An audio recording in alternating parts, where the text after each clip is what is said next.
விஜய் பார்க்க தானே வந்தோம் நாங்க, அதனால தானே செத்து போனோம் எல்லாரும். அவர் விஜய் படிச்சு படிச்சு சொன்னாருல்ல, இந்த மாதிரி வராதீங்க, வயசானவங்க வராதீங்க, எல்லாரும் வராதீங்க சொன்னாங்களே.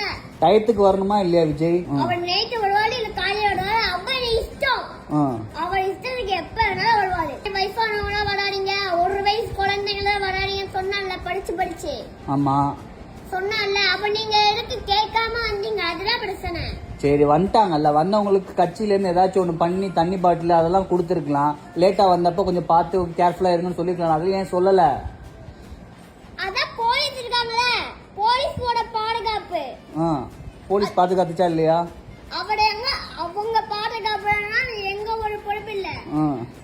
அவங்க விஜய்க்காக இருக்காங்க. இப்போ ஒருத்தவங்க செருப்பு எடுத்து எழுதிட்டாங்க, எல்லாரும் கீழே இருக்காங்க, மேல யாருமே இல்ல விஜய்க்கு பாக்கிறதுக்கு. விஜய் இப்படி நிக்கும் போது விஜய் நாள் நிக்கிறான்னு வச்சுக்கோங்க, எங்க யாருமே இல்ல. இப்போ ஒருத்தவங்க செருப்பு எடுத்து எழுதிறாங்க, அப்ப அது யாரு பாக்குவா? அவர் பின்னாடி திரும்பி நிக்கிறாரு, அவரை பார்க்க முடியல. அப்ப எப்படி அந்த செருப்பாடு அவரை அவர் மேலேயே விடுக்கும்ல.